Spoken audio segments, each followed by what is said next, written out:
हाय दोस्तों, हमारे चैनल तैयारी नौकरी की पे आपका बहुत बहुत स्वागत है। और आज हम आपके लिए फिर लेके आ गए हैं करंट अफेयर्स का सेशन। आज का एग्जाम के लिए हिसाब से जो भी जरूरी चीज़ें हैं उनको हम जो है कंपाइल करके आपके लिए लेके आ गए हैं। तो आशा करते हैं आप लोग जो है चैनल को सब्सक्राइब कर रहे होंगे। ठीक है, तो आज हम चलिए अपने टॉपिक की शुरुआत करते हैं आपका टाइम बिना वेस्ट किए हुए। चलिए, तो ये करंट अफेयर्स एमसीक्यू है, विश्लेषण के साथ है, डिस्क्रिप्शन पूरा दिया हुआ है, हर करंट अफेयर्स का पूरा डिस्क्राइब किया हुआ है। ठीक है, उसमें जो भी चीजें हैं उनको डिस्क्राइब किया गया है, पूरा जो है धुआं धुआं कर दिया गया है। ठीक है, तो चलिए शुरू करते हैं इसको और करते हैं एमसीक्यू करंट अफेयर्स पे सर्जिकल स्ट्राइक आज का। चलिए, आज के क्लास में चर्चा क्या किया जाएगा, किन किन टॉपिक पे सर्जिकल स्ट्राइक होगा। सो चलिए देखते हैं किन किन टॉपिकों पे सर्जिकल स्ट्राइक करेंगे हम लोग। तो इसमें जो इंपॉर्टेंट टॉपिक है वो मैंने एक जिस्ट बना दिया है। तो प्रदूषण के दुष्प्रभाव से बचने हेतु भारत सरकार का प्रयास, भारत की जांच खुफिया एजेंसियों के प्रमुख के बारे में जानेंगे, पाकिस्तान में 27वां संविधान संशोधन हुआ है उसका जानेंगे, उद्योग समागम 25 हुआ है उसके बारे में जानेंगे, ICC player of the month कौन बना है उसके बारे में जानेंगे, बिनबैक सैन्य अभ्यास शुरू हो गया है वो जानेंगे, मालाबार सैन्य अभ्यास, यूएन वाटर कन्वेंशन, देश का सबसे ऊंचा एयरफील्ड, अंतर्राष्ट्रीय ब्लू फ्लैग सर्टिफिकेशन, भारतीय नौसेना प्रमुख की विदेश यात्रा, G7 के विदेश मंत्रियों की बैठक, खुश रहो अहले वतन क्या है देखेंगे, बहुत इंपॉर्टेंट टॉपिक है, प्रधानमंत्री का भूटान दौरा, नेशनल वाटर अवार्ड्स, डेफलंपिक्स, ओलंपिक 28 और भी कई चीजें। ये तो कुछ टॉपिक्स मैंने इंपॉर्टेंट को वो कर रखा था, और भी कई टॉपिक्स हैं जिन पे हम जो है आज डिस्कशन करेंगे। तो आज का सेशन बहुत इंपॉर्टेंट होने वाला है। तो चलिए शुरू करते हैं। पहले क्वेश्चन पे आते हैं। भारत सरकार ने सर्दियों में बढ़ते वायु प्रदूषण से निपटने के लिए सभी राज्यों के सरकारी अस्पतालों तथा मेडिकल कॉलेजों में कौन सा क्लिनिक खोलने का निर्देश दिया है। ठीक है, अभी क्या है ना, वायु प्रदूषण काफी ज्यादा बढ़ गया है। ठीक है, नई दिल्ली में जो है जो वायु प्रदूषण का काफी जो है लोगों को सांस लेने में तकलीफें हो रही है, खास करके पंजाब का इलाका जो है जहाँ पे क्या करते हैं वो खेतों में पराली को जलाते हैं, तो उनसे जो है प्रदूषण काफी बढ़ जाता है, जिससे जो हरियाणा दिल्ली ये वाला इलाका है इनमें काफी ज्यादा प्रदूषण हो जाता है। तो उसी के मद्देनजर जो है भारत सरकार ने सभी राज्यों को निर्देश दिया है कि आप अपने सरकारी अस्पतालों तथा मेडिकल कॉलेजों में इसके लिए एक स्पेशलाइज्ड क्लिनिक खोलिए, इन वायु प्रदूषण के जो दुष्प्रभाव हैं उनसे बचने के लिए। उन क्लिनिक का नाम क्या दिया गया है? ब्रीथ क्लिनिक, चेस्ट क्लिनिक, प्रदूषण क्लिनिक, एयर क्लिनिक। क्या नाम दिया गया है? उत्तर है इसका चेस्ट क्लिनिक। क्या नाम दिया गया है? Chest clinic. डिस्क्रिप्शन देखिए, भारत सरकार के स्वास्थ्य मंत्रालय ने national programme on climate change and human health योजना का नाम है national programme on climate change and human health. ठीक है, इसके तहत जो है सर्दियों में बढ़ते वायु प्रदूषण से निपटने के लिए सभी राज्यों के सरकारी अस्पतालों तथा मेडिकल कॉलेजों में चेस्ट क्लिनिक खोलने का निर्देश दिया है। ठीक है, इसमें जो है चेस्ट क्लिनिक नाम दिया गया है इसको, इस नाम से जो है क्लिनिक खोलने का निर्देश दिया है। यह योजना क्या होगी? नागरिकों को स्वस्थ जीवन शैली अपनाने और प्रदूषण के दुष्प्रभावों से बचाव के लिए जागरूक करने हेतु लागू की जाएगी। एक तरह का ये अवेयरनेस प्रोग्राम भी है। ठीक है, लोगों को कैसे प्रदूषण के दुष्प्रभाव से बचना है इसके लिए जो है डॉक्टर जो है उनको सलाह भी देंगे, और उनको जो अगर कोई प्रॉब्लम हो गया तो उसका निपटारा भी करेंगे। ठीक है, तो इसका जो है निर्देश भारत सरकार ने जारी कर दिया है। अगला क्वेश्चन देखते हैं। भारत के वर्तमान रॉ क्या है? Research and analysis wing.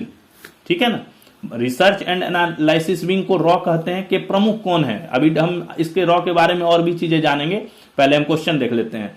Bharat के वर्तमान रॉ प्रमुख कौन है? पराग जैन, तपन डेका, अजीत डोभाल, सदानंद बसंत दाते। कौन है? आपको पता होगा ये है। ये इसके उत्तर है पराग जैन जो है ये अभी रॉ के प्रमुख हैं हमारे। डिस्क्रिप्शन देखिए इसका। तो इसका विश्लेषण ये है कि भारत की खुफिया एजेंसी रॉ के वर्तमान प्रमुख है पराग जैन। अभी क्यों चर्चा में आ गए ये? कि इन्हें जो है अभी कैबिनेट सचिवालय में सुरक्षा सचिव का एडिशनल चार्ज भी दिया गया है, अतिरिक्त प्रभार भी इनको दे दिया गया है। किसका? सुरक्षा सचिव का। ठीक है, सिक्योरिटी है ना, सेक्रेटरी का चार्ज इनको जो है दे दिया गया है। ठीक है, ये कौन है? ये पंजाब कैडर के आईपीएस हैं। ठीक है, इन्होंने 1 जुलाई 25 से कार्यभार संभाला है। इसके पूर्व कौन थे? रवि सिन्हा इस पद पर थे। ठीक है, रॉ क्या है? रॉ के बारे में जानिए। रॉ क्या है? रॉ है ये विदेशी खुफिया सेवा हेतु बनाई गई संस्था है, ठीक है। ये इंटरनल नहीं बल्कि एक्सटर्नल, जो भारत के बाहर विदेशी ये हैं देश हैं उनमें जो खुफिया तंत्र है उसके लिए जो है ये रॉ का गठन किया गया था। इसका गठन 1968 में 21 सितंबर को किया गया। 21 सितंबर को 68 में इसका गठन किया गया। इनका मोटो क्या है? धर्मो रक्षति रक्षितः, ठीक है। और ये जो है किसके अंदर आता है? कैबिनेट सचिवालय के अंतर्गत डायरेक्ट काम करता है ये, ठीक है। ये किसी मंत्रालय के अधीन नहीं है, ये सीधा कैबिनेट सचिवालय, जो प्रधानमंत्री का कैबिनेट सचिवालय है उसके अधीन डायरेक्टली इन्वॉल्व है ये और डायरेक्टली काम करता है। ये विदेशों में इसके जितने भी एजेंट्स होते हैं वो सब क्लासिफाइड्स होते हैं, उनकी डिटेल्स कहीं भी डिस्क्राइब नहीं की जाती है, ठीक है। ये सारे क्लासिफाइड डिटेल्स होते हैं। इनके जो एम्प्लॉई हैं उनकी भी डिटेल्स नहीं सार्वजनिक की जाती है, ठीक है। तो ये एक तरह से खुफिया संस्था है, हमारे देश की खुफिया संस्था है, जो कहाँ काम करती है? विदेशी खुफिया सेवा के हेतु काम करती है, विदेशों में काम करती है। विदेश के जो एक्सटर्नल जो ये है सिक्योरिटी है उसको मेंटेन करती है, ठीक है। चलिए, दूसरा ऑप्शन क्या था हमारा यहाँ? तपन डेका। इनके बारे में जान लेते हैं। ये तपन डेका कौन है? तपन डेका है आईबी, हमारी एक और खुफिया एजेंसी है। कौन? आईबी, इंटेलिजेंस ब्यूरो, है ना। उनके ये निदेशक हैं, डायरेक्टर हैं। इंटेलिजेंस ब्यूरो जो है 1 जुलाई 2022 से इस पद पर ये है तपन डेका। इसका जो है क्या नाम है, आईबी का जो स्थापना हुआ था ये 1887 ईस्वी में किया गया था, ठीक है। काफी पुरानी संस्था है ये, 1887 की संस्था है। उस टाइम इसको जो है ना केंद्रीय स्पेशल ब्रांच के तौर पर इसकी स्थापना हुई थी। मतलब एक स्पेशल ब्रांच बनाया गया था जो क्या कर रहा था? Internal security. अभी हमने देख लिया रॉ क्या कर रहा है, एक्सटर्नल सिक्योरिटी कर रहा है हमारा। इंटरनल सिक्योरिटी में जो खुफिया जांच वगैरह होती हैं उसको जांचने, उसको ध्यान रखने के लिए कौन है? आईबी, इंटेलिजेंस ब्यूरो, ठीक है। तो इनके जो अभी निदेशक हैं, डायरेक्टर हैं, वो है तपन डेका। 1 जुलाई 22 से ये पद पे हैं। इनके कार्यकाल को कब? 30 जून 2025 के बाद 1 वर्ष के लिए बढ़ाया गया था। अभी इनका कार्यकाल खत्म हो गया था 30 जून 2025 में। उसके बाद 1 साल के लिए इसको कार्यकाल को, यानी अगले 30 जून 2026 तक जो है इस पद पर ये है। ये वर्तमान में भारत के सबसे सीनियर आईपीएस पुलिस अधिकारी हैं। ये सबसे सीनियर है आज के डेट में, भारत के सबसे सीनियर आईपीएस पुलिस अधिकारी हैं तपन डेका, ठीक है। आईबी का यहां थोड़ा सा लिखा हुआ है। आईबी एक आंतरिक सुरक्षा हेतु बनाई गई खुफिया एजेंसी है जो कि किसके अंदर ये काम करती है? गृह मंत्रालय के अंदर, ठीक है। आईबी हो गया गृह मंत्रालय। रॉ डायरेक्टली इन्वॉल्व है प्राइम मिनिस्टर के कैबिनेट सचिवालय से, और आईबी जो है वो काम करती है गृह मंत्रालय के अंतर्गत। इसकी स्थापना 23 दिसंबर 1887 को केंद्रीय स्पेशल ब्रांच के तौर पर की गई थी। मुख्यालय इसका नई दिल्ली में है आईबी का। तो ये हमारी जांच एजेंसी है। एक्सटर्नल हो गया रॉ और इंटरनल हो गया आईबी, ठीक है। रॉ काम करती है कैबिनेट सचिवालय के अंतर्गत में और आईबी काम करती है कहां पे? अपने होम मिनिस्ट्री के अंदर में। होम मिनिस्टर कौन है अभी? अपने श्री अमित शाह, ठीक है। उनके अंतर्गत है ये सारा डिपार्टमेंट। एक और उसमें ऑप्शन था, क्या नाम है? अजीत डोभाल। तो अजीत डोभाल के बारे में जानते हैं। कौन है ये अजीत डोभाल? बहुत नाम सुने होंगे, आप लोग भी नाम सुने होंगे। काफी इन पे वो वेब सीरीज वगैरह भी काफी बन गई हैं। ये केरला कैडर के सेवानिवृत्त आईपीएस अधिकारी हैं। देखिए ये रिटायर हैं, ठीक है। ये पोस्ट किस पोस्ट पे है अभी? राष्ट्रीय सुरक्षा सलाहकार, ठीक है। अभी एक सलाहकार नाम से वो भी आया था, क्या नाम है, वेब सीरीज भी आई थी सलाहकार नाम से। उसमें जो है जो पाकिस्तान जो है वो परमाणु का जो वो कर रहा था, परीक्षण वगैरह कर रहा था, बना रहा था, तो उसमें जो है इन्होंने जो है काफी भूमिका अदा की थी उसको जो है रोकने वोकने में। तो उस तरह से ये एक उसी के आधारित जो है वेब सीरीज आई थी सलाहकार, ठीक है। तो ये क्या है? राष्ट्रीय सुरक्षा सलाहकार हैं, ठीक है। नेशनल सिक्योरिटी एडवाइजर, ठीक है। ये है कैवे हैं? ये भारत के 5वें हैं, ठीक है। 5वें, ये 5वां है राष्ट्रीय सुरक्षा सलाहकार हैं। 2024 के बाद से यह उनका तीसरा पंचवर्षीय कार्यकाल है, ठीक है। 2024 के बाद से ये इनका तीसरा पंचवर्षीय, यानी 2014 में ये पहले बने, 14 से 19 का टेन्योर हुआ, 19 से 24 का टेन्योर हुआ, और फिर 24 से अभी 29 तक का इनका टेन्योर जो है कंटिन्यू 3 पंचवर्षीय जो है ये इस टेन्योर पे हैं। और ये इतने समय तक, सबसे अधिक समय तक इस पद पर रहने वाले अधिकारी हैं भारतीय इतिहास में। ठीक है, इनको स्पाई मास्टर भी कहा जाता है। ठीक है, खुफिया तंत्र इनका जो है बहुत प्रबल है, बहुत हैवी है। ठीक है, इसीलिए प्रधानमंत्री इनको जो है अपने आसपास राष्ट्रीय सुरक्षा सलाहकार लगा रखे और इनसे जो है किसी भी सुरक्षा मामले में जो है सलाह जो है वो लिया जाता है। ठीक है, ये रिटायर हो रखे हैं। रिटायर कहां से हुए थे? उस टाइम ये आईबी में डायरेक्टर रहते थे 2004-5 में। 2005 में जो है ये आईबी में डायरेक्टर के पद से जो है ये रिटायर हो गए थे। उसके बाद जो है 2014 में फिर इन्हें जो है राष्ट्रीय सुरक्षा सलाहकार जो है वो नियुक्त किया गया। अगला देखिए, अगला लास्ट उसमें ऑप्शन था उस क्वेश्चन में, सदानंद बसंत दाते। इनको भी देख लेते हैं, ये क्या है? ये भारत की जांच एजेंसी एनआईए के 6ठे महानिदेशक है। एनआईए, अब आ जाते हैं एनआईए पे। रॉ देख लिया हमने, आईबी देख लिया हमने, एनएसए देख लिया हमने, है ना। अब आते हैं हम एनआईए। एनआईए क्या है? ये जांच एजेंसी है। बेसिकली ये जांच करती है। जांच किसकी करती है? तो जो हाई लेवल के मामले होते हैं, किससे रिलेटेड? आतंकवाद, टेररिस्ट वाला जितना मामला होता है, राष्ट्रीय सुरक्षा, नेशनल सिक्योरिटी से जुड़ा हुआ जितना मामला होता है, उन सभी का जो जांच होता है। अभी जैसे क्या हुआ, दिल्ली में लाल किले के पास जो है कार में बम विस्फोट हुआ। ठीक है, जिसमें 10-12 लोग जो है हताहत हुए। ठीक है, तो उसकी जो है जांच अभी एनआईए को दे दी गई है। क्यों? क्योंकि उसका जो लिंक है वो आतंकवादी संगठनों से पाया जा रहा है ना। अंततः यह साबित हो रहा है कि उसका लिंक जो है आतंकवाद से है। ठीक है, तो टेररिस्ट अटैक के तौर पे, टेररिस्ट घटना, इंसिडेंट के तौर पे उसको देखा जा रहा है। और टेररिस्ट इंसिडेंट है तो वो नेशनल सिक्योरिटी से जुड़ा हुआ है।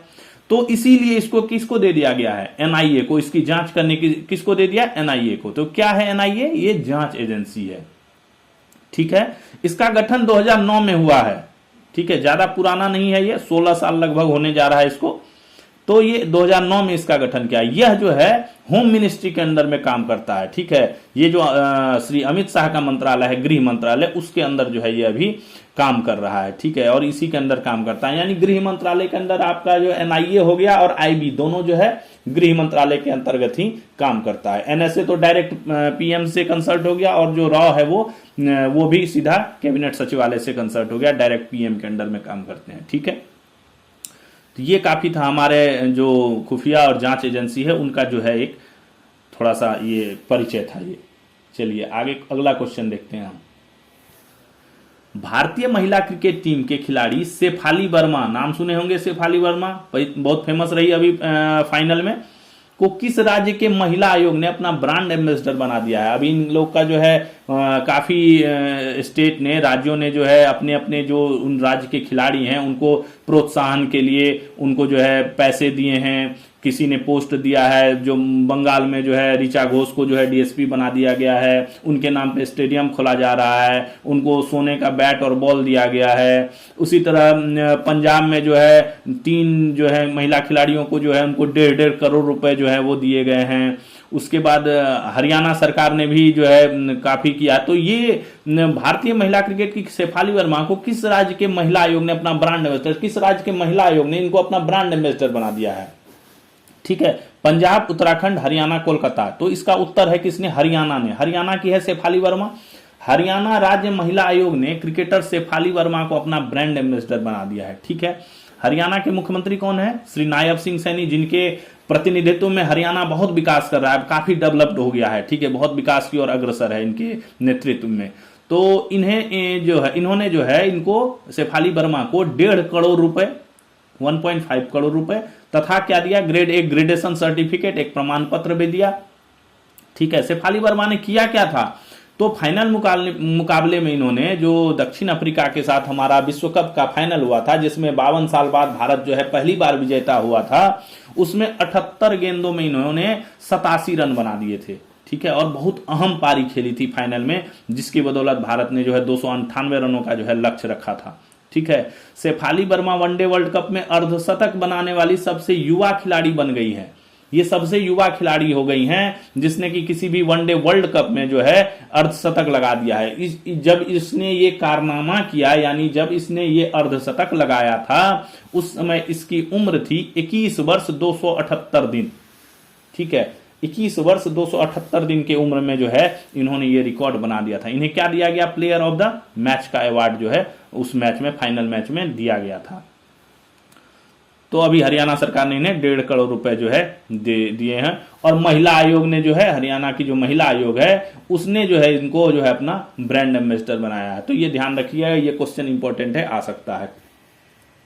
अगला ओपन एआई, चैट जीपीटी का ओपन एआई है ना, काफी फेमस है, हर चीज में अब एआई का यूज हो रहा है। एआई ने भारत के किस राज्य में अपना पहला कार्यालय खोला है? भारत में पहला कार्यालय अभी खुला है ओपन एआई का। कहां पे? बेंगलोर, नई दिल्ली, कोलकाता, मुंबई। ठीक है, तो इसका उत्तर है नई दिल्ली।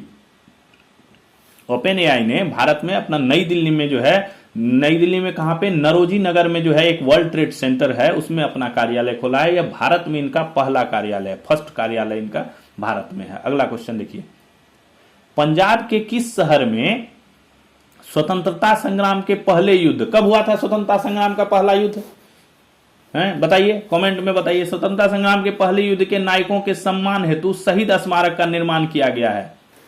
कब हुआ था?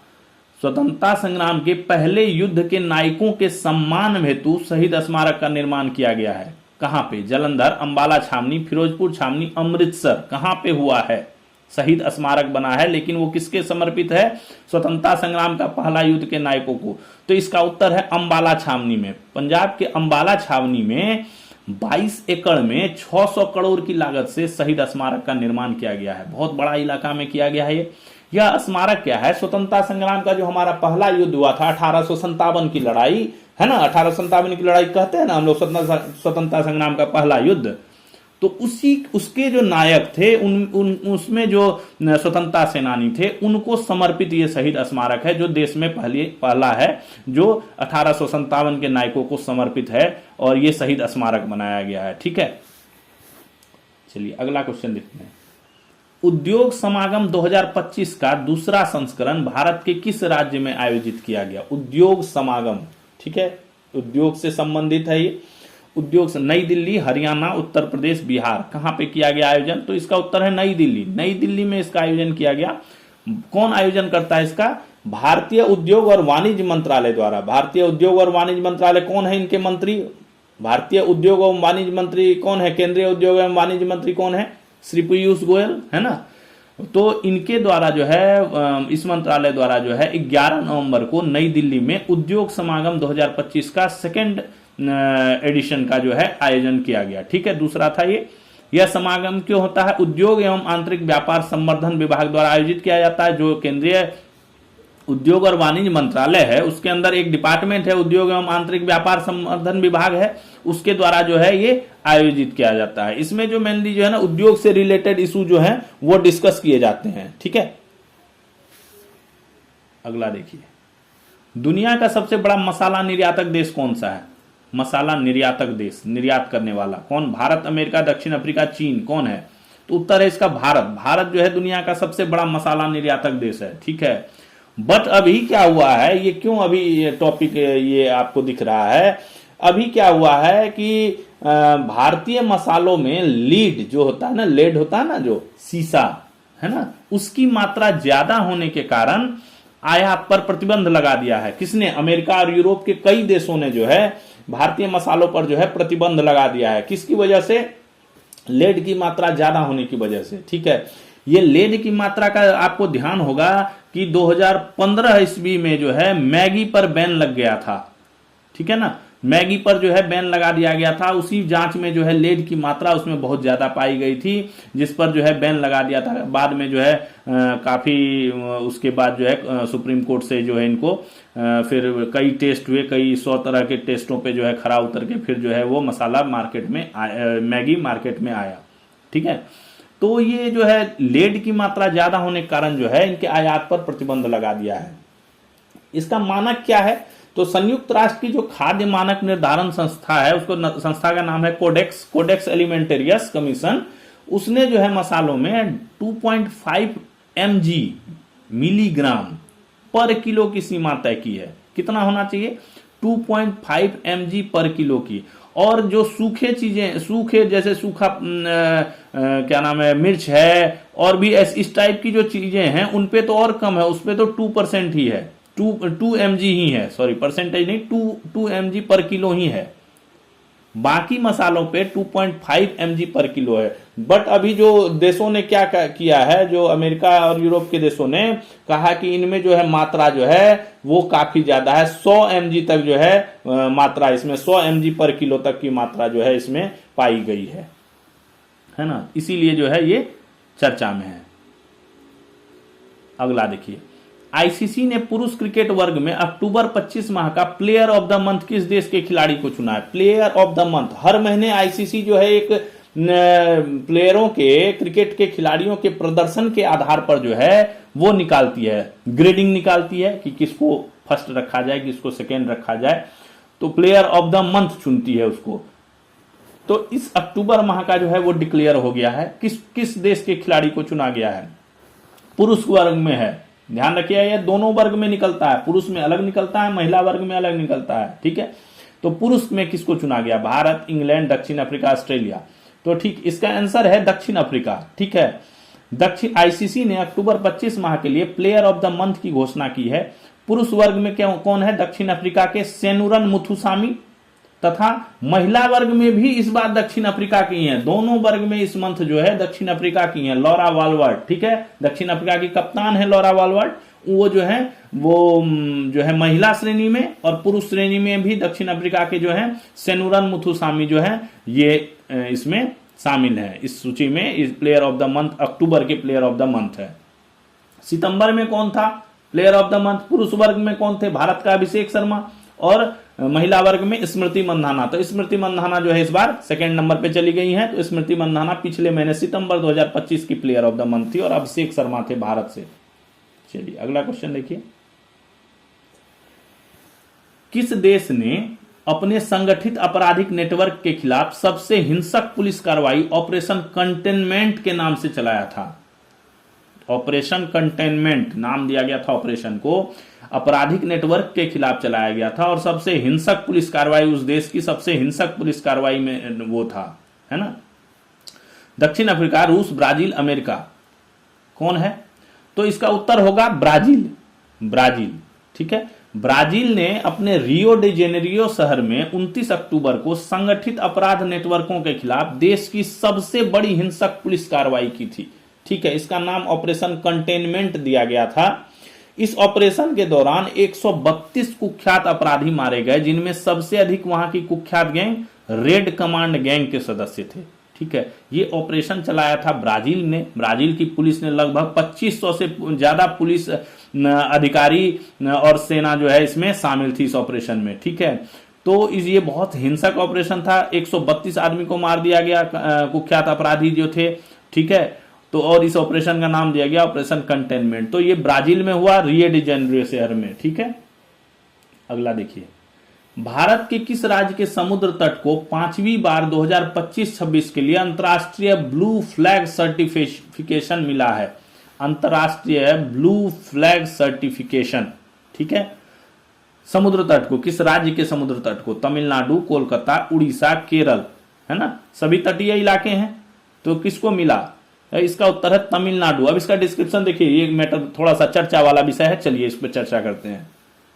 इसका विश्लेषण है, तमिलनाडु के चेन्नई के पास स्थित प्रसिद्ध कोवलम समुद्र तट, नाम ही है कोवलम समुद्र तट, है ना, टूरिस्ट प्लेस है ये, को लगातार 5वीं बार, कंटिन्यू 5वीं बार यानी 25-26 के लिए इसको अंतर्राष्ट्रीय ब्लू फ्लैग सर्टिफिकेशन मिला है, ठीक है। ये जो सर्टिफिकेशन है ना, ये हर साल के लिए जारी होता है। इसकी वैलिडिटी 1 साल ही होती है। क्यों होता है, क्या होता है, इसके बारे में हम आपको अभी बताते हैं। यह सम्मान पर्यावरण मानकों को बनाए रखने के लिए दिया जाता है, यानी जो एक स्टैंडर्ड है हमारा पर्यावरण का, एनवायरमेंटल स्टैंडर्ड जो है उसको बनाए रखने के लिए दिया जाता है, ठीक है। भारत में कुल कितने 12 समुद्र तट हैं जिन्हें यह प्रमाणन मिला हुआ है। 12 समुद्र तट भारत के हैं जिनको ये सर्टिफिकेशन मिला है। तमिलनाडु कंटिन्यू 5 साल से जो है ये सर्टिफिकेशन ले रहा है, ठीक है, और ऐसा कोई नहीं है जो कंटिन्यू लिया है, ये 5वीं बार ले रहा है। अब देखते हैं हम अंतर्राष्ट्रीय ब्लू फ्लैग प्रमाणन है क्या, क्या चीज है ये अंतर्राष्ट्रीय ब्लू फ्लैग प्रमाणन। यह जो है डेनमार्क स्थित फाउंडेशन फॉर एनवायरमेंटल एजुकेशन, एक फाउंडेशन है डेनमार्क की foundation for environmental education, FEE, ठीक है, फाउंडेशन फॉर एनवायरमेंटल एजुकेशन द्वारा दिए जाने वाला एक विश्व स्तर पर मान्यता प्राप्त इको लेबल है। एक ये लेवल है, मान्यता है कि आप जो है बहुत पर मानकों को मानते हैं, जो एक मानदंड रखे गए हैं, जो क्राइटेरिया रखा गया है, आप उसको फॉलो करते हैं, तो इसलिए आपको जो है ये एक सर्टिफिकेट दिया जाता है कि एक इको लेवल के आप जो हैं इको का, आपको जो इको सिस्टम का लेवल जो है वो दिया गया है, ठीक है, विश्व स्तर पर।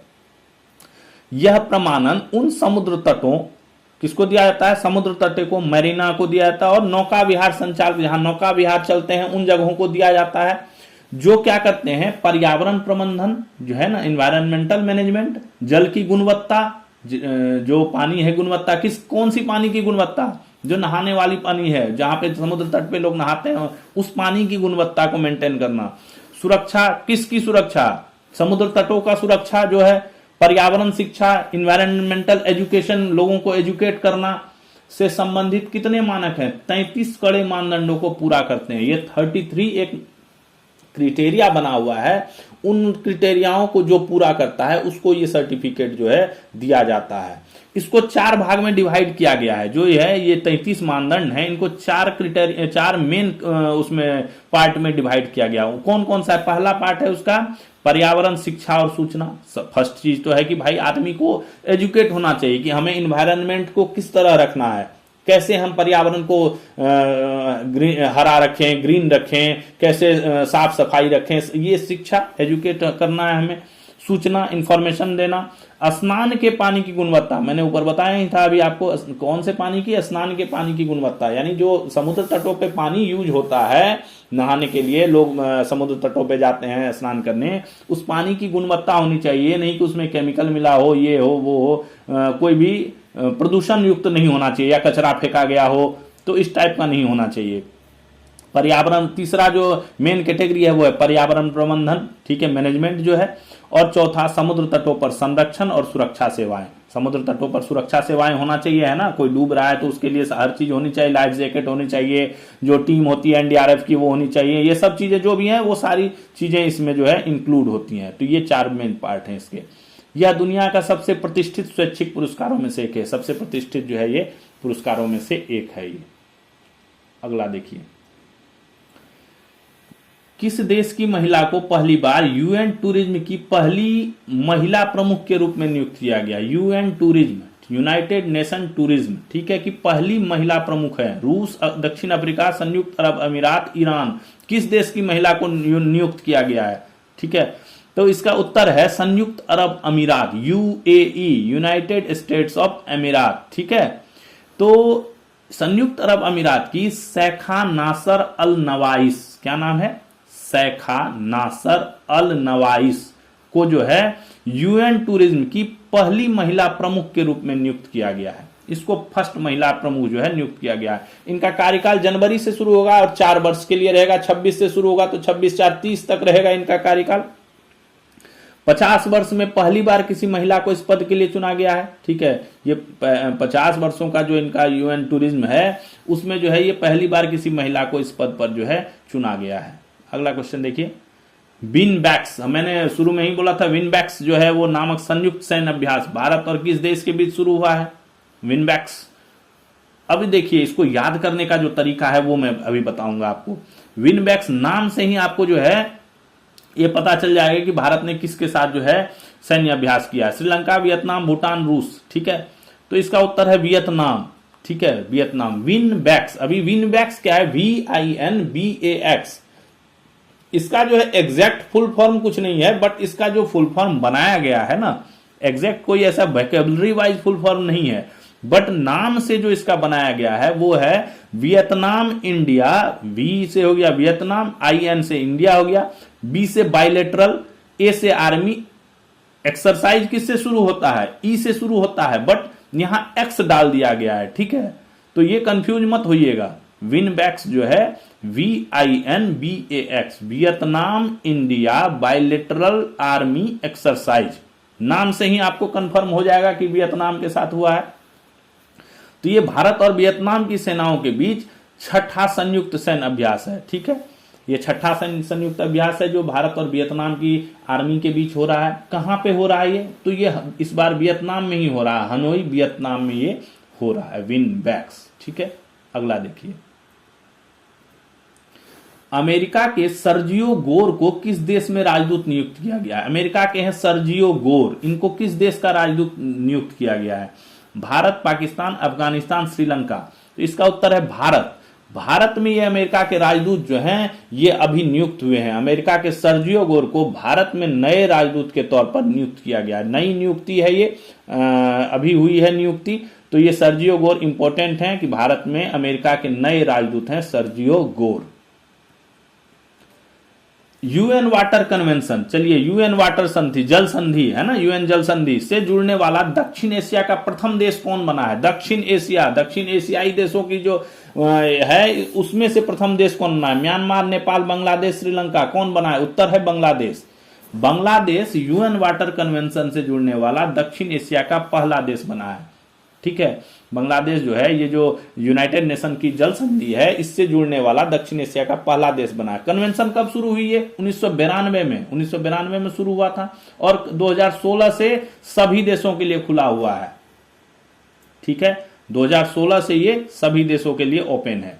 इससे सदस्य देश क्या करते हैं? साझा नदियों, जो नदियों का साझा वो जो होता है झील, जल संसाधनों का सतत उपयोग सुनिश्चित करते हैं। मतलब एक कन्वेंशन है जिसके तहत आपको जो है एक अथॉरिटी दे दिया जाता है कि आप यहाँ के पानी का भी उपयोग कर सकते हैं, उन झीलों का उपयोग कर सकते हैं। जो जल संसाधन है जैसे मछली हो गया, गैस हो गया, तेल हो गया, ये जल संसाधन है, ये सब इनसे जो है इनका जो है आप उपयोग जो है कर सकते हैं। तो बेसिकली ये एक तरह का कन्वेंशन है, संधि है। अगला, 6वें नेशनल वाटर अवार्ड्स 2024 में बेस्ट राज्य का पुरस्कार किसे मिला? वाटर अवार्ड्स 2024 का है ये अवार्ड, यानी 25 में दिया गया है, अभी दिया गया है, बट ये अवार्ड 2024 ईस्वी में जो 24 में जिस राज्य ने बेस्ट परफॉर्म किया उनके आंकड़ों को जो है निकाल कर जो है अभी इस साल जो है इनको पुरस्कार दिया गया। नई दिल्ली, महाराष्ट्र, गुजरात, हरियाणा, किस राज्य को बेस्ट पुरस्कार मिला है नेशनल वाटर अवार्ड्स में? तो इसका उत्तर है महाराष्ट्र। कौन? महाराष्ट्र। देखिए, जल संरक्षण यानी जो प्रिजर्वेशन है, वाटर प्रिजर्वेशन है ना, और सतत जल उपयोग यानी जल का जो उपयोग का जो है को बढ़ावा देने हेतु दिया जाने वाला नेशनल वाटर अवार्ड्स 2024 में महाराष्ट्र को सर्वोच्च राज्य घोषित किया गया है। इस अवार्ड 2024 का जो अवार्ड है ये, इसमें महाराष्ट्र जो है वो टॉप राज्य जो है बना है। दूसरे स्थान पर गुजरात है और तीसरे स्थान पर कौन है? हरियाणा है। ठीक है, इस पुरस्कार की शुरुआत कब हुई थी? 2018 में जो है इस पुरस्कार को देने की प्रथा शुरू हुई थी। आवेदनों का मूल्यांकन कौन करता है? सेंट्रल वाटर कमीशन, जो केंद्रीय वाटर कमीशन है, केंद्रीय जल आयोग है, वो करता है। और कौन करता है? सेंट्रल ग्राउंड वाटर बोर्ड करती है। ठीक है, जो भूतल जल बोर्ड है वो करती है। आयोजन कौन करता है? इस जो ये अवार्ड है इसका जो आयोजन कौन करता है? तो नदी विकास, जल संसाधन, गंगा संरक्षण विभाग और जल शक्ति मंत्रालय द्वारा, जो भारत की जल शक्ति मंत्रालय है उनके द्वारा इसका जो है आयोजन किया जाता है। इसमें जो है 10 श्रेणियों में पुरस्कार दिया जाता है। ठीक है, अलग अलग कैटेगरीज बनी हुई है इसमें, उनमें जो है इसको पुरस्कार दिया जाता है। तो महाराष्ट्र को जो है ये जल संरक्षण और सतत जल उपयोग को बढ़ावा देने में जो है इसको जो है सर्वोच्च राज्य घोषित किया गया है। अगला देखिए, खुश रहो अहले वतन नामक पुस्तक दुनिया की ऐसी पहली पुस्तक है जो कि एक कलाकार ने अपनी ही फिल्म के ऊपर लिखी है। ठीक है, एक फिल्म का कोई कलाकार है जिसने अपनी ही फिल्म के ऊपर जो है एक किताब लिख दी है। खुश रहो अहले वतन नाम है पुस्तक का। एवं इसी कारण इस किताब को इंडिया बुक ऑफ रिकॉर्ड्स ने मान्यता दे दी है। जो इंडिया बुक ऑफ रिकॉर्ड्स है, जो किताबों का देखती है, उसने जो है इसको मान्यता भी दे दी है। इस पुस्तक में किस क्रांतिकारी पुरुष की आइडियोलॉजी का जिक्र है? कौन से क्रांतिकारी पुरुष का जो है डिटेल्स जो है इसमें वर्णन है, किस उसकी आइडियोलॉजी जो है उसका जिक्र है कि उसकी क्या आइडियोलॉजी थी, किस पद उसके पद चिन्हों पे कैसे चला जाए, वो क्या सोचता था, उसने क्या उसकी रणनीति थी, उसका जिक्र है। सुभाष चंद्र बोस, सुखदेव, खुदीराम बोस, भगत सिंह। 4 ऑप्शन है आपके, चारों एकदम आइडियोलॉजी पुरुष हैं। सुभाष चंद्र बोस भी वैसे ही हैं, सुखदेव भी हैं, खुदीराम बोस भी हैं, भगत सिंह भी हैं। तो खुश रहो अहले वतन नामक पुस्तक में जो है किसकी आइडियोलॉजी को डिस्क्राइब किया गया है? क्वेश्चन यही कह रहा है। उत्तर है इसका भगत सिंह, घ भगत सिंह। कैप्टन आर के सहगल, ये रिटायर्ड नेवी के कैप्टन हैं, आर के सहगल द्वारा खुश रहो अहले वतन नामक पुस्तक लिखा गया है। ठीक है, यह दुनिया की ऐसी पहली पुस्तक है जो कि एक कलाकार ने अपनी ही फिल्म के ऊपर लिखी है एवं इसी कारण इस किताब को इंडिया बुक ऑफ रिकॉर्ड्स ने मान्यता दी है। ठीक है, ये एक ऐसी किताब है जिसको इसके फिल्म के कलाकार ने ही इस पे जो है किताब लिख दी है। यह किताब मैं या भगत, फिल्म जो आई है मैं या भगत, उस पर आधारित है। इसमें भगत सिंह की आइडियोलॉजी का जिक्र है। इसमें जो है घ भगत सिंह का जो है आइडियोलॉजी का पूरा चर्चा है। इस फिल्म का निर्देशक जो है निशा लूथरा है। ठीक है, इस फिल्म का जो निर्देशन किया है वो निशा लूथरा ने किया है। अब तक भारत में सिर्फ पाकीजा फिल्म के ऊपर किताब लिखी गई है। अब तक जो है सिर्फ पाकीजा एक फिल्म बनी थी, उसके ऊपर जो है किताब लिखी गई, लेकिन वो किताब किसने लिखी थी? वो नॉन एक्टर था, उसने जो है इसमें कलाकार नहीं था, वो इस फिल्म में उसने लिखी। इसके जो ये आर के सहगल हैं, ये कलाकार भी हैं इस फिल्म में मैं या भगत में, और उन्होंने ये किताब भी लिखी है, खुश रहो अहले वतन। अगला क्वेश्चन देखिए, अमेरिका द्वारा लगाए गए टैरिफ से निपटने के लिए भारत सरकार द्वारा निर्यातकों की मदद के लिए कितने रुपए की योजनाओं को स्वीकृति दी गई है? एकदम बहुत इंपॉर्टेंट है, आज का ही ये एकदम टॉपिक है। तो अमेरिका द्वारा जो टैरिफ, भारी मात्रा में टैरिफ लगा दिया गया है, तो उससे क्या हो गया ना, निर्यातकों को बड़ी समस्या हो रही है, वो कर नहीं रहे हैं, सामानों का ट्रेड नहीं कर पा रहे हैं। तो उससे बचने के लिए कितने करोड़ रुपए का जो है एक योजना बनाया गया है? 45,000, 65,000, 100,000, 25,000 करोड़, कितने का? तो इसका उत्तर है 45,000 करोड़ की जो है योजनाओं को जो है भारत सरकार ने मंजूरी दी है। क्या योजना है देखिए, केंद्र सरकार ने अमेरिका द्वारा लगाए गए भारी टैरिफ से निपटने में निर्यातकों की मदद के लिए 45,000 करोड़ रुपए की योजनाओं को स्वीकृति दी है। ठीक है, इसमें जो है 25,060 करोड़ जो है वो किस लिए है?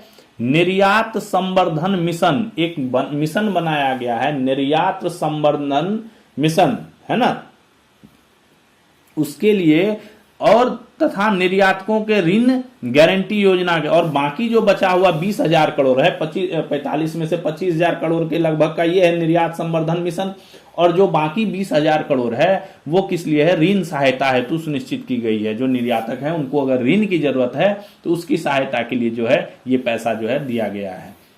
निर्यात संवर्धन मिशन के तहत अमेरिकी टैरिफ से प्रभावित क्षेत्रों, ये जो मिशन चलाया गया है निर्यात संवर्धन मिशन, इसके तहत क्या हुआ है? अमेरिकी टैरिफ से प्रभावित जो क्षेत्र हैं, कौन? वस्त्र, जैसे एग्जाम्पल के लिए कपड़ा हो गया, चमड़ा के सामान हो गए, रत्न आभूषण हो गया, इंजीनियरिंग सामान हो गया, समुद्री उत्पाद हो गए, इन सब चीजों पे बहुत भारी टैरिफ लगा हुआ है तो अमेरिका का, तो उनसे उसको जो है उन उत्पादों को जो है मदद दी जाएगी, इनको जो संवर्धन किया जाएगा, इनको बढ़ावा दिया जाएगा। ठीक है, उसके लिए ये पैसा आवंटित किया गया है।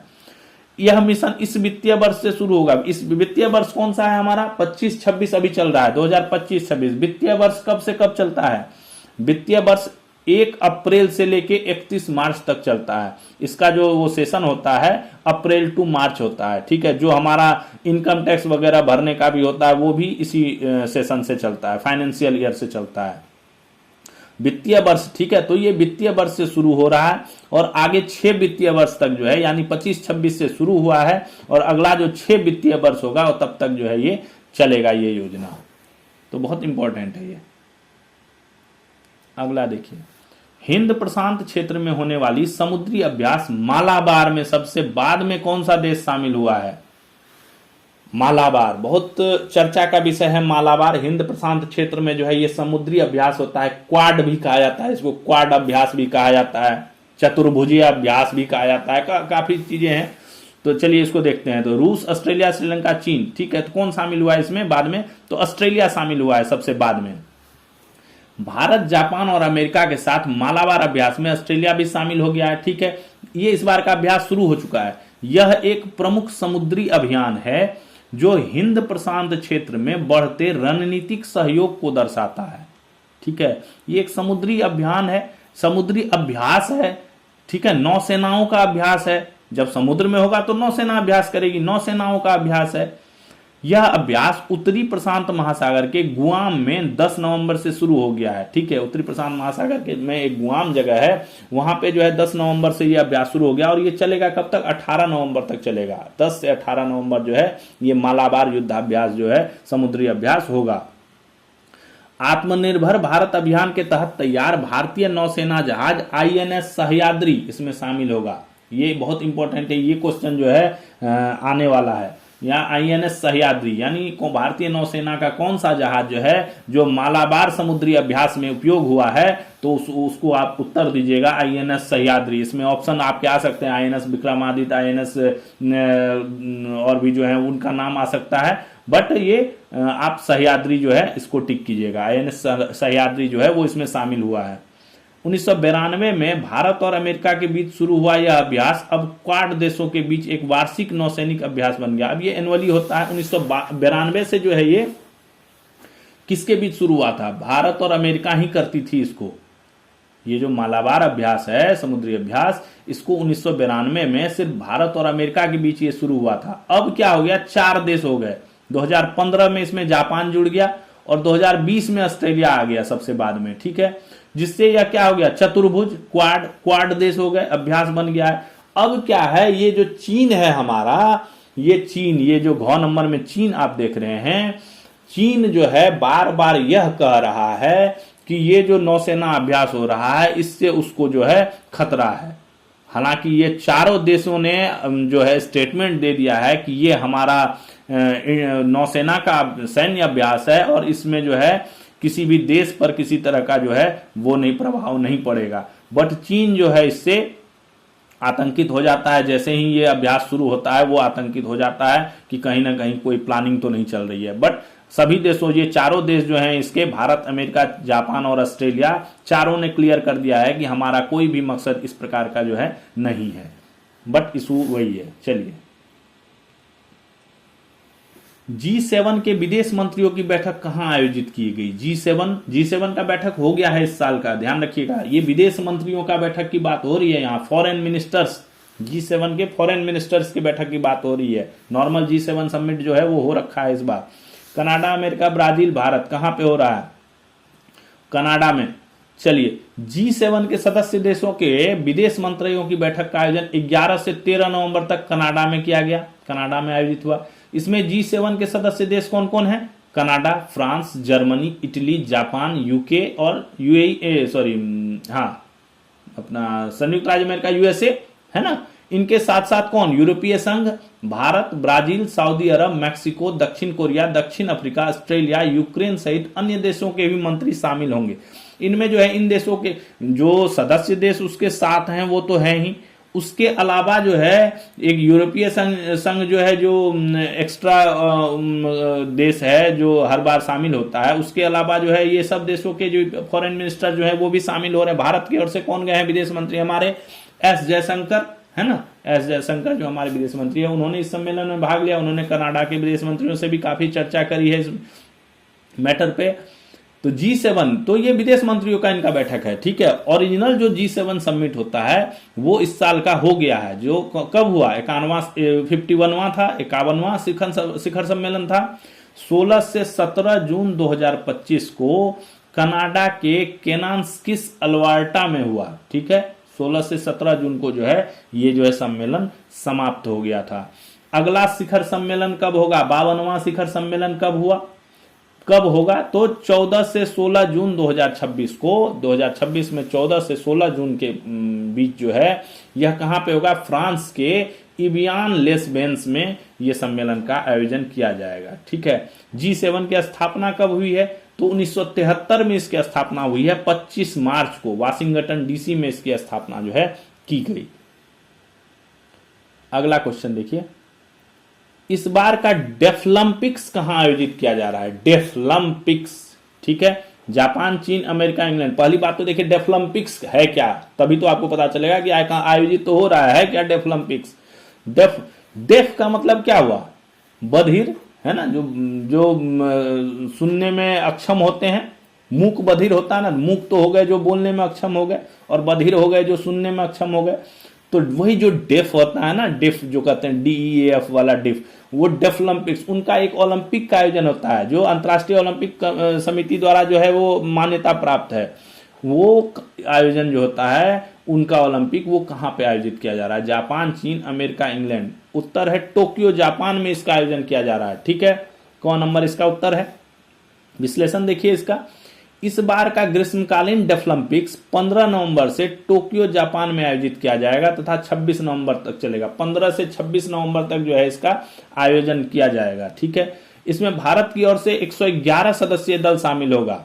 ठीक है, भारत का जो है सबसे बड़ा दल, 111 सदस्य जो है इसमें जो है शामिल हो रहे हैं।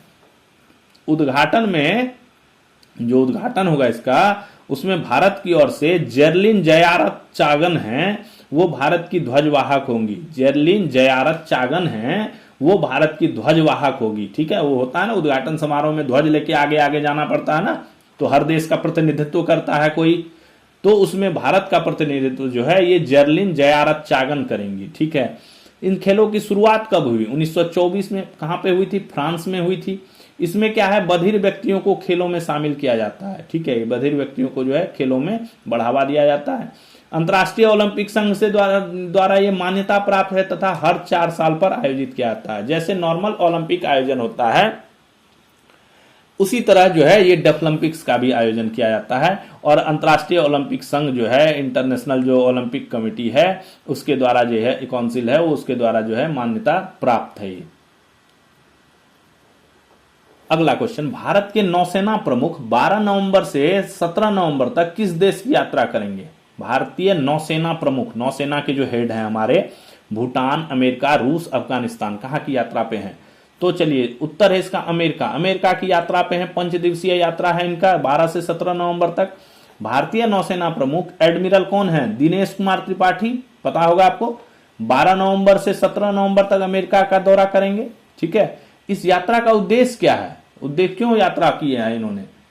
दोनों देशों की नौसेना साझेदारी को बढ़ाना। मेनली क्या है ना, नौसेना के ऊपर है ज्यादा आजकल फोकस है, क्योंकि सेना जो हमारी आर्मी है और एयरफोर्स है वो ज्यादा सुदृढ़ है, और नौसेना को भी जो है उसी सुदृढ़ता के साथ जो है जो समुद्री इलाका है उसको और ज्यादा मजबूत करने के लिए नौसेना की साझेदारी पे बहुत ज्यादा बड़ा जोर दिया जा रहा है। ठीक है, जो हमारा समुद्री स्थल है, तो उसी के क्रम में जो है नौसेना प्रमुख ने अमेरिका की अभी यात्रा करने का किया है, जो शुरू हो गया 12 नवंबर से शुरू हो गया, 17 तक चलेगा। ठीक है, इस दौरान क्या होगा, नौसेना प्रमुख किन से मिलेंगे? अमेरिका के हिंद प्रशांत कमान के कमांडर हैं, अमेरिका के हैं ये, एडमिरल सैमुअल जे पापारो, और कौन? अमेरिकी पैसिफिक फ्लीट कमांडर हैं एडमिरल स्टीफन टी कोहलर, समेत अन्य जो नेवी के अफसर्स हैं शीर्ष लेवल के, उनसे जो है मुलाकात करेंगे भारतीय नौसेना प्रमुख एडमिरल दिनेश कुमार त्रिपाठी। ठीक है, तो ये इनका विजिट अभी चल रहा है। अगला देखते हैं, भारत चीन सीमा पर जो नया वायुसेना का एयरबेस बना है उसका क्या नाम है? बहुत ये क्वेश्चन मैंने आज से 7-8 दिन पहले भी एक टॉपिक था, उस पर भी मैंने डिस्कस किया था ये क्वेश्चन। ठीक है, भारतीय चीन सीमा पर जो नया वायुसेना का, पुराने वीडियो में जाके देख सकते हैं, उसमें भी मैंने इस पर डिस्कस किया हुआ है। वायुसेना का जो एयरबेस बना है उसका क्या नाम है? पहला है Mudh Nyoma airbase, Ladakh airbase, Thoise airbase, Leh airbase. ठीक है, तो इसका उत्तर है पहला, मुध न्योमा एयरबेस। ठीक है, मुध एक गांव है जो लद्दाख में है। ठीक है, उसी पे Nyoma airbase. Nyoma airbase mainly नाम है, मुध न्योमा इसलिए कि मुध गांव का है, इसलिए मुध न्योमा नाम दिया गया है इसको। भारत चीन सीमा पर, डिस्क्रिप्शन में देखिए, भारत चीन सीमा पर पूर्वी लद्दाख में, कहां पे? ईस्ट लद्दाख जो है हमारा, वहां पे LAC, LAC किसको कहता है? ठीक है, एक होता है LOC, लाइन ऑफ कंट्रोल। ठीक है, ये है LAC जो चीन वाला बॉर्डर है, जो हमारा पाकिस्तान और वाला बॉर्डर है उस पे है LOC। ठीक है, लाइन ऑफ कंट्रोल। और जो ये चाइना वाला जितना बॉर्डर है उस पे है LAC, line of actual control. ठीक है, तो यहां पे LAC है। इससे 23 किलोमीटर दूर जो है वायुसेना का मुध न्योमा एयरफोर्स स्टेशन जो है 12 नवंबर से चालू हो गया है, ये रेडी हो गया है। यह देश का सबसे ऊंचा एयरफील्ड तथा दुनिया का 5वां सबसे ऊंचा एयरबेस है। क्या है ये? देश का सबसे ऊंचा एयरफील्ड है और दुनिया का कैवां है? 5वां सबसे ऊंचा एयरबेस है। इसकी समुद्र तल से ऊंचाई कितनी है? 13,700 फीट। इसके एयर स्ट्रिप की लंबाई कितनी है? 2.7 किलोमीटर, ठीक है, 2.7 किलोमीटर लंबी एयर स्ट्रिप है इसकी। वायुसेना प्रमुख एयर चीफ मार्शल कौन है हमारे वायुसेना प्रमुख? एपी सिंह ने यहां पहला विमान कौन? C-103J उतारा, ठीक है। फर्स्ट विमान किसने? Marshal chief marshal AP Singh ने ही उतारा। यहां पे विमान C-130J, ठीक है, उसको उतारा। ये जो एयरबेस है, ये जो स्ट्रिप है, ये सारा चीज जो बनाया है, एयरफील्ड बनाया है, ये सारे को बनाया किसने है? तो इसको बनाया है सीमा सड़क संगठन। कौन होता है? बॉर्डर रोड ऑर्गेनाइजेशन, BRO, नाम सुना होगा आपने, BRO नाम से। BRO का फुल फॉर्म है बॉर्डर रोड ऑर्गेनाइजेशन, सीमा सड़क संगठन। उसने जो है, ये क्या है, सीमा वाले इलाकों में जो है सड़क वगैरह का काम करती है, सड़क, एयरबेस, ये वगैरह जो है, ये सारा काम जो है इसी को दिया गया है, यही करती है, ठीक है। तो ये सीमा सड़क संगठन ने इसको तैयार किया। लद्दाख का ये चौथा एयरबेस है। इससे पहले 3 एयरबेस ऑलरेडी लद्दाख में जो है वो एयरफोर्स के हैं।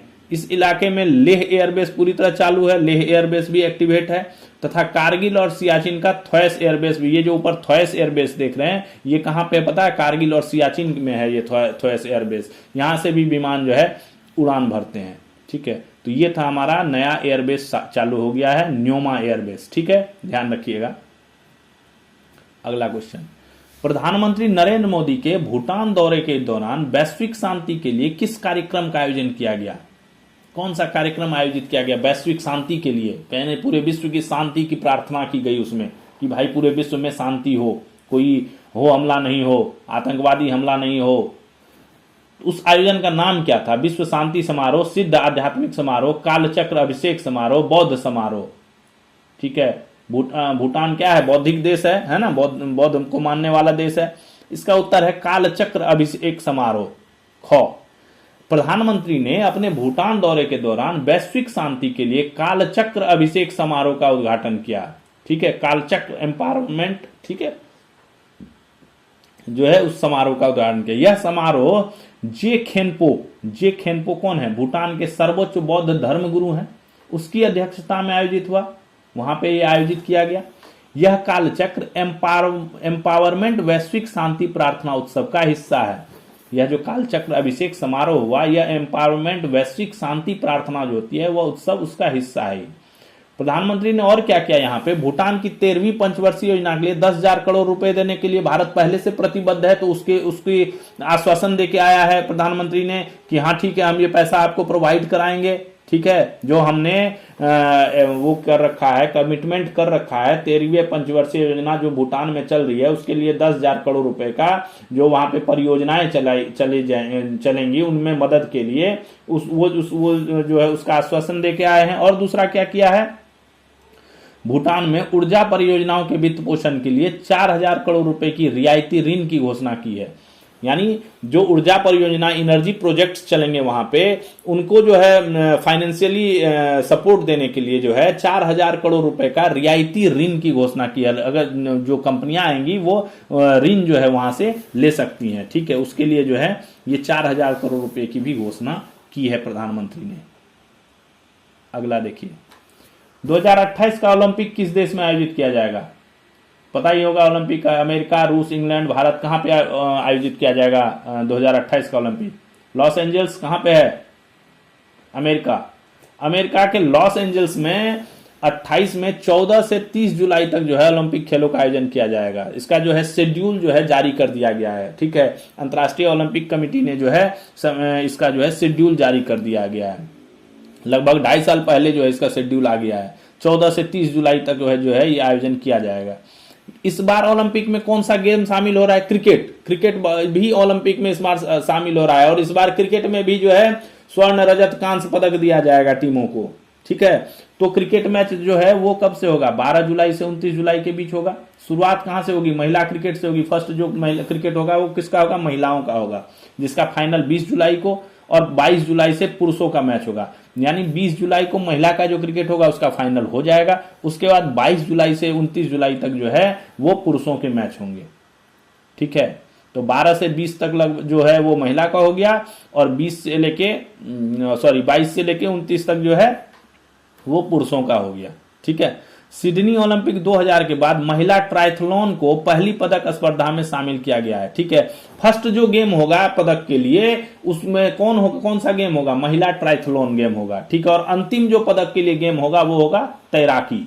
ठीक है, फर्स्ट गेम जो ओलंपिक का होगा जिसमें पदक का स्पर्धा किया जाए, पदक के लिए जो दौड़ होगी वो ट्रायथलॉन वाली होगी, महिला ट्रायथलॉन वाली। और जो अंतिम जो प्रतियोगिता होगी वो होगी तैराकी। ठीक है, 51 खेलों में 49 प्रतियोगिताओं का आयोजन किया जाएगा। इस ओलंपिक में टोटल 51 गेम होंगे जिसमें 49 तरह की प्रतियोगिताओं का जो है आयोजन किया जाएगा 2028 का ओलंपिक में। अगला क्वेश्चन देखिए, किस देश ने अपने संविधान में संशोधन कर फील्ड मार्शल के पद को आजीवन लागू कर दिया गया है? कौन सा ऐसा देश है जिसने अपने संविधान में संशोधन कर दिया है और जो फील्ड मार्शल का पद है, फील्ड मार्शल क्या होता है? चीफ ऑफ ऑल, जो ये होते हैं सेना होती है, तीनों सेना के जो हेड होते हैं उसको फील्ड मार्शल कहा जाता है, के पद को आजीवन लागू कर दिया। यानी जो एक बार फील्ड मार्शल बन जाएगा उसको जो है उस पद की जो लाभ है वो आजीवन उनको मिलते रहेंगी। ठीक है, तो किसने किया है ये? America, Pakistan, England, Bharat. तो ये काम कौन कर सकता है? पाकिस्तान ही कर सकता है इस टाइप का काम। तो इसका उत्तर है पाकिस्तान।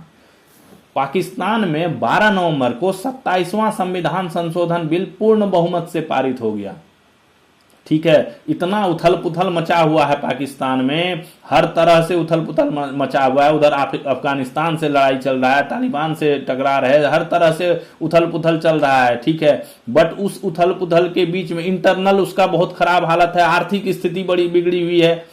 फिर भी उस उथल पुथल के बीच इसने जो है 27वां संविधान संशोधन जो है वो पारित कर दिया है और वो पूर्ण बहुमत से पारित। सिर्फ 4 लोगों ने इसके विपक्ष में वोट डाला, बाकी जो है सभी ने पक्ष में वोट डाला और ये पूर्ण बहुमत से पारित हो गया। इससे क्या हो जाएगा? ये जो संविधान संशोधन हुआ इससे क्या हो जाएगा? सेना प्रमुख को रक्षा बलों के प्रमुख पद पर पदोन्नति दी जाएगी।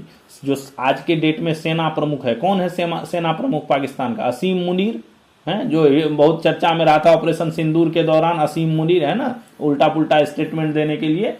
तो वो जो है अभी वहां के सेना प्रमुख हैं।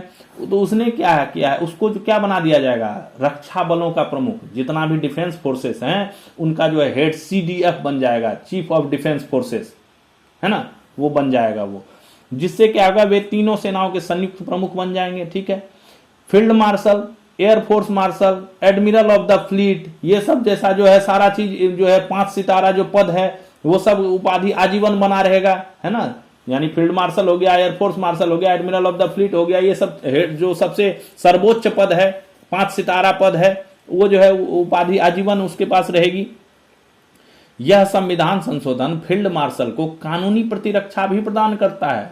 देखिए इसको अच्छे से सुनिए, ये जो संविधान संशोधन हुआ है इसमें क्या किया गया है? इसमें बोला गया है कि फील्ड मार्शल जो है वो सर्वोपरि होगा, उसके ऊपर कोई मुकदमा नहीं चलाया जा सकता है।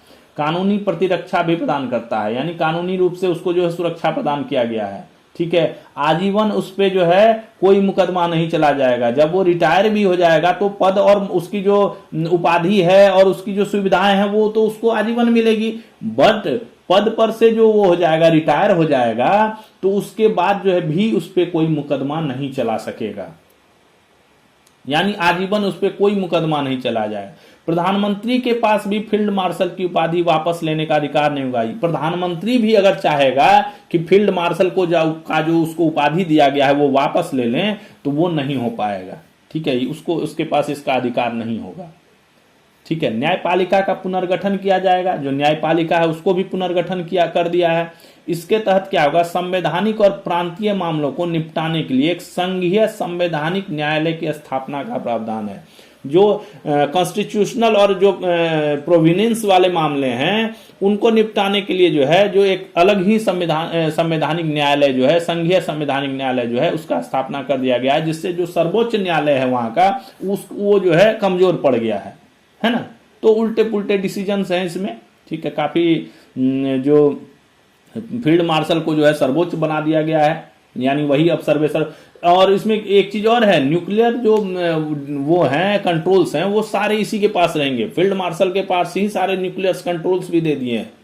ठीक है, तो काफी अव्यवस्थित जो है ये जो संशोधन है वो लागू किया है पाकिस्तान ने। पाकिस्तान के वर्तमान सेना प्रमुख कौन है? असीम मुनीर। प्रधानमंत्री कौन है? शहबाज शरीफ। ठीक है, तो शहबाज शरीफ की भी नहीं चल रही है, असीम मुनीर की चल रही है। तो उसी के तहत अभी असीम मुनीर का जो है इसी नवंबर में कार्यकाल खत्म होने वाला था, बट इसी ये संविधान संशोधन आ जाने से उसका कार्यकाल 2 साल अभी और बढ़ गया, 27 तक उसका कार्यकाल हो गया है। ठीक है, इसी नवंबर में 28 नवंबर को जो है उसका कार्यकाल खत्म होने वाला था, बट अभी इस संविधान संशोधन के तहत जो है उसका कार्यकाल बढ़ा दिया गया है, 2 साल और बढ़ गया है। चलिए अगला क्वेश्चन देखते हैं। यूएडीआई ने मृतकों का आधार ऑनलाइन निष्क्रिय कराने हेतु कौन सा पोर्टल लॉन्च किया है? ठीक है, जो आधार बनाती है यूएडीआई, ठीक है, उसने मृतकों का आधार ऑनलाइन निष्क्रिय कराने हेतु कौन सा पोर्टल लॉन्च किया? एक पोर्टल लॉन्च कर दिया है जिसमें कहा गया है कि आप मृत जो मर गए हैं उनका आधार को तो निष्क्रिय कराना होगा ना भाई, उनका आधार भी चल रहा है, उनको सरकारी योजनाओं का लाभ मिल रहा है। तो भारत सरकार ने एक रिपोर्ट बनाई है, उसमें देखा यह पाया गया है कि जो लोग मर गए हैं बट उनका आधार जो है ऑलरेडी एक्टिवेट है, उनको सरकारी योजनाओं का लाभ भी मिल रहा है, उनके खाते में जो राशन कार्ड है, उनके जो राशन है वो जा रहे हैं, जो सरकारी पैसा है वो जा रहा है। तो इसके लिए क्या किया है, एक पोर्टल बना दिया गया जिसपे जो है उनके जो परिजन हैं वो एंट्री करके अपने ऑनलाइन जो है आधार को निष्क्रिय कराएंगे। लोग करवा नहीं रहे हैं बट ये मैंडेटरी कर दिया गया है। तो उस पोर्टल का नाम क्या दिया गया है? मृत्यु सूचना पोर्टल। ठीक है, उत्तर है इसका मृत्यु सूचना पोर्टल नाम से एक पोर्टल जो है यूएडीआई ने जो है जारी कर दिया गया है। अगला जो है, अखिल भारतीय विद्यार्थी परिषद का राष्ट्रीय अध्यक्ष किसे चुना गया है? इसमें ऑप्शंस नहीं दिए गए हैं, जस्ट छोटा सा क्वेश्चन था इसलिए मैंने इसमें ऑप्शंस नहीं दिया है, डायरेक्ट मैं बता देता हूं। अखिल भारतीय विद्यार्थी परिषद जो बहुत फेमस है, पूरे देश में जो है विद्यार्थियों का ये संगठन है, तो उसके अभी राष्ट्रीय अध्यक्ष जो है नए राष्ट्रीय अध्यक्ष चुन लिए गए हैं। ये जो है मध्य प्रदेश के जो रघुराज किशोर तिवारी हैं उनको जो है राष्ट्रीय अध्यक्ष जो है अभी बनाया गया है। अगला क्वेश्चन, आईआईटी कानपुर, इसमें क्वेश्चन आंसर नहीं है, जस्ट एक इंफॉर्मेशन है आपके लिए। आईआईटी कानपुर एवं दिल्ली जल बोर्ड मिलकर देश में पहली बार एआई तकनीक का उपयोग करके शहर के जल और अपशिष्ट जल प्रबंधन प्रणालियों को आधुनिक एवं सुव्यवस्थित बनाने के लिए अनुसंधान डेटा एकीकरण का कार्य करेंगे। क्या है? बेसिकली आईआईटी कानपुर ने जो है दिल्ली जल बोर्ड के साथ एक एमओयू साइन किया है, मेमोरेंडम ऑफ अंडरस्टैंडिंग जो है वो साइन किया। उसके तहत क्या हुआ है, ये एआई का जो है उपयोग जो है करेंगे। ठीक है, एआई का हर जगह उपयोग हो रहा है, एआई एकदम हर चीज में एआई आ रहा है।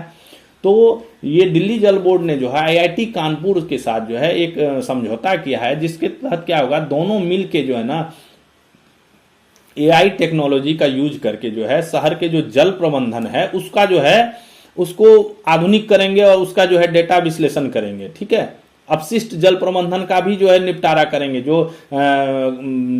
वेस्ट बच जाता है, वेस्ट वाटर बच जाता है, उसके भी प्रबंधन प्रणालियों को जो है सुव्यवस्थित बनाएंगे। ठीक है, उसके लिए आईआईटी कानपुर और डीजेबी दिल्ली जल बोर्ड के बीच जो है समझौता हुआ है। चलिए आगे देखते हैं।